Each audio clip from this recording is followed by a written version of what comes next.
اور حسی و عقلی. حسی سے مراد وہ چیزیں ہیں جو حواس خمسہ کے ذریعے محسوس کی جا سکتی ہوں. عقلی سے مراد وہ چیزیں ہیں جو حواس خمسہ کے ذریعے سے محسوس نہ کی جا سکتی ہوں.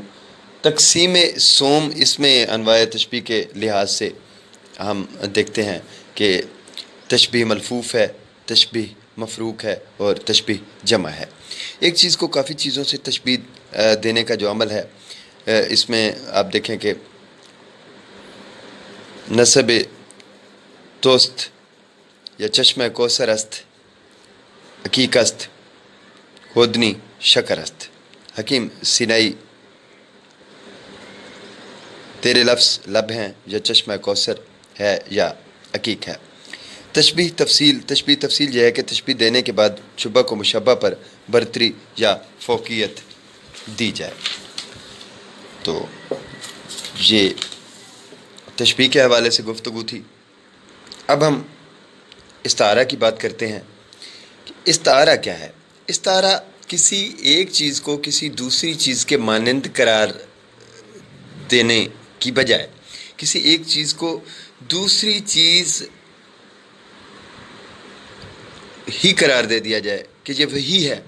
یعنی کسی ایک چیز کی اور دوسری چیز کی جو خصوصیات ہیں ان میں سے کسی ایک خاص وصف یا خوبی کی بنا پر یا کسی خرابی کی بنا پر ہم ایک چیز کو دوسری چیز قرار دے دیں.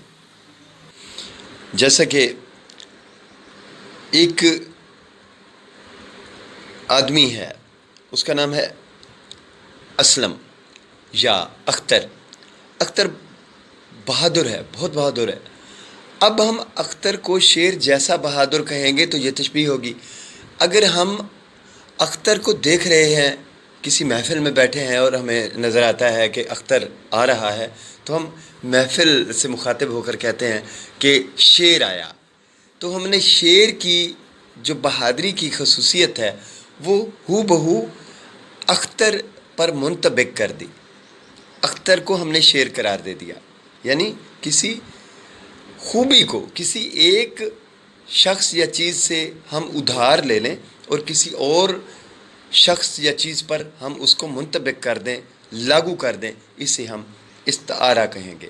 استعارہ کا مطلب ہی ادھار لینے سے ہے، یعنی کوئی ایک وصف یا خوبی ادھار لے لی جائے. تو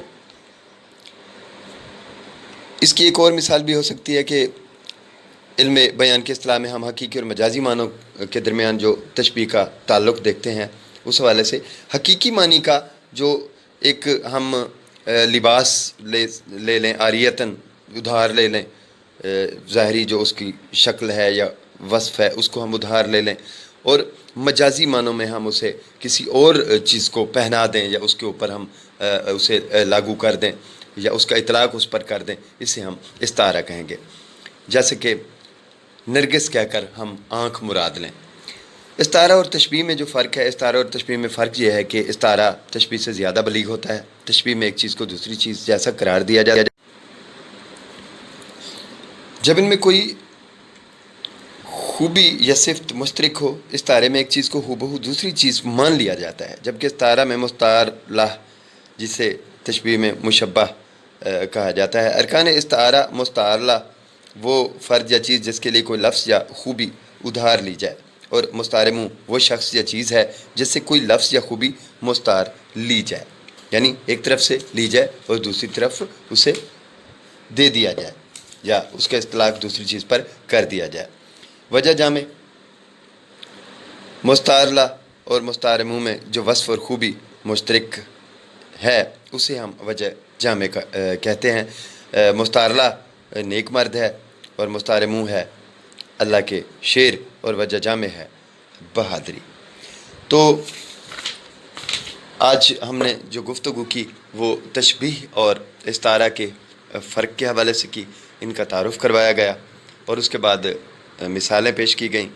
تو آپ جان پائے ہوں گے کہ تشبیہ اور استعارہ کا بنیادی فرق کیا ہے اور ان کی کیا تعریف کی جا سکتی ہے.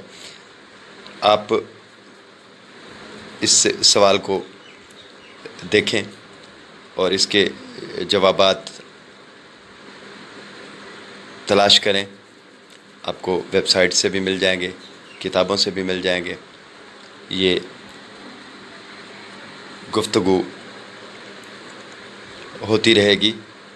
آئندہ بھی اس سوال سے الگ میں آپ سے مخاطب ہوں گا اور ہم بات کریں گے علم بیان کی. اللہ حافظ.